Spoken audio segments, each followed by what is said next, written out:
two key ideas this evening, two really key ideas. The first one, it says at the top there, that will be raising standards. The time we've spent as a staff on practice in the classroom, quite a large amount of time and money has been invested in that. The idea is obviously to actually raise standards so that students come out of the school with better qualifications, with a better range of skills, better life chances, all those kinds of things. And with that in mind, as I said, I've really got two main sort of themes that run through this evening. The first one, is the reason you guys are here, is parent power. I've calculated, with my mighty math skills, it's about 3 to 1. The number of hours students spend in school, although it's different from sixth form, and the number of hours students spend at home, I think it's probably about, these are waking hours obviously, it's about 3 to 1. As I say, if you get bored, you might want to sit and work that out again. It's about that. And as it says, they're turning skills into habits. I think schools are very good at perhaps changing students, giving students skills, giving them the ability to research on the internet, giving them the ability to compare two pieces of text or something like that. But if we're really serious about raising standards, what we should be about is actually changing their habits, actually changing how they learn, not just in the school but outside the school. In other words, not making them different people, that sounds a bit sort of sinister, but actually changing the way they think. If schools are really successful, the people they send out should have a way of thinking, a way of being in the world, which is characteristic of that school. Now, any school that kids itself that can do that on its own, the figures up there say otherwise, all right? They spend 3 times more time with parents and at home than they do in school, all right? And think of it like a bit of a triangle sort of thing. Schools that are really, really successful must involve parents. My mega calculation up there kind of proves that. If we're really serious about raising standards, parents have to be involved. A school that thinks it can do it on its own is probably going to make small changes, but is not going to make those ones that really change young people's life chances. Second one is stuff that works. There are quite a few things, we'll see some this evening, there are quite a few things that are traditionally done in classrooms, done in schools, which we've discovered in recent years don't actually really help students to learn at all.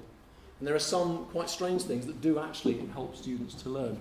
And being a scientist, I'm afraid every presentation has its science bit, I'm afraid this is it.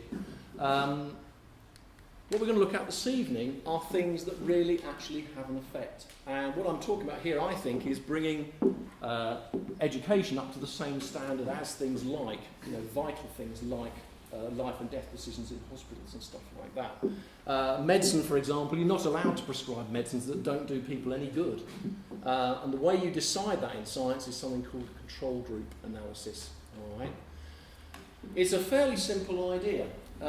You've got 2 groups there, Group A and Group B, and what we're after is actually showing that there's an absolute effect on the performance of one group. Fundamental to that is actually having what's called a control group. So if you really want to prove that something's having an effect, it's no good, let's say it was a medicine or something, giving it to a bunch of people, they feel a bit happier, they're a bit less ill or something like that. That on its own isn't actually proving very much. What you need is another group of people, very similar to the first group, who didn't get the medicine, and they need not to improve. It's a bit nasty for them, obviously, but they need to not improve, or not improve as much as the group that had the medicine. All right. So if you think of it in a medical kind of way, giving people something, doing something with students, and students feel better or get higher marks in tests or something like that, that seems obvious, but actually it isn't really showing an improvement. Okay? So what we're going to look at this evening is a couple of things where there's actually been a proper analysis, in scientific terms, a control group analysis. 2 matched control groups, A and B, as close as possible. 2 classes with the same sort of age range, ability range, all sorts of things like that. You then do X, whatever it is you think, and then you look for the difference. Both groups go on. Both groups are older. Group A, who didn't actually do X, whatever X was, Group A have actually got better because they're probably older. What you're looking for there is the fact that B is significantly better. And a small difference isn't good enough, it needs to be a large difference. Okay, so that's the science bit over, sorry. Now, gentlemen, we're going to hear about a bit this evening. Professor John Hattie from New Zealand and his research group have spent the last few years doing precisely that. They have literally scoured every corner of the globe for research studies, examples of groups of schools maybe where they've tried teaching in this way compared to that way, education departments, universities that have tried this out in schools, etc., etc. we are talking tens of thousands of research studies. So we're not talking about just one group of 100 teenagers in Nottingham or something like that. We're talking about groups of students across the whole world, and as I say, tens of thousands of studies, probably millions of students actually involved. All right. What they've done is they've looked for situations where you see that, where you see a proper study, which means having two groups, one that try extra reading or something and one group that doesn't, and a significant difference at the end. Okay. He refers to his results, he categorises results in terms of what are called effect sizes. Now, what an effect size is not particularly important. What I wanted to show you this slide for is to show you the kinds of gains that we're talking about. Some of the techniques we're going to talk about this evening have effect sizes close to 1.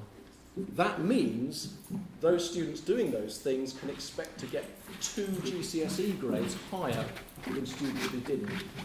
Okay? Some of the things we're going to talk about have effect sizes of about half, which is equivalent to an extra GCSE grade. All right? So, as I said, as a teaching staff, we've been spending the past few years looking precisely at these things, and those are some of the things I want to share with you this evening. All right? We've got some other staff who are going to present, you don't have to listen to me all the time, and we have some excellent students who've come in to give the other side of the experience. Okay? Now, there are basically 4. These aren't the only 4, but in John Hattie's league table, across the world, these are the ones that show the biggest gains. Okay? Assessment for learning, if you've been anywhere within 100 miles of a school, you may have heard of that term. Any school in the country now you're talking to, it's very much a buzzword. Assessment for learning as opposed to assessment just for its own sake, which has often been linked to government policy and stuff like that. I'm often reminded, I tried to look it up on Wikipedia the other day and couldn't, all sorts of strange things. There is apparently a saying, you don't fatten a pig by weighing it. Now schools do a lot of weighing, they do a lot of measuring students, testing students, comparing students, and a few years ago people kind of stood back from that and took a bit of a bigger picture view as to why we are assessing students. Is it just to see who's cleverer than so-and-so, who's got the biggest test mark, etc.? Or is it actually helping students to learn? Is the assessment that we're doing actually helping students to learn? Again, the evidence we're going to look at is based on a very, very large study. All around the world, assessment for learning is shown to produce a very large effect size. I think it's one of the largest ones. Assessment for learning techniques, students who do them through their secondary school career can expect nearly 2 grades higher at GCSE. Cognitive acceleration, I'll talk a bit about in a minute, is basically speeding up the natural development of your cognitive abilities, your thinking powers, if you like. And again, that shows a large effect size. Homework, again, this is where parents come in. Students who are committed to homework, and that has to involve parents. You can't be committed to homework at school very easily, except in the lunch hour. Those students, again, can expect an extra GCSE grade at the end of year 11. Okay? And growth mindset is an interesting one, particularly for this school. Growth mindset looks at not just the qualifications that you need on leaving, it looks at a far wider picture of the other skills, the very challenging world. I'm very glad I'm not a teenager at the moment. The world that they're growing up into is going to be immensely challenging compared to when I was their age. And there are many, many skills beyond just the grades which students need.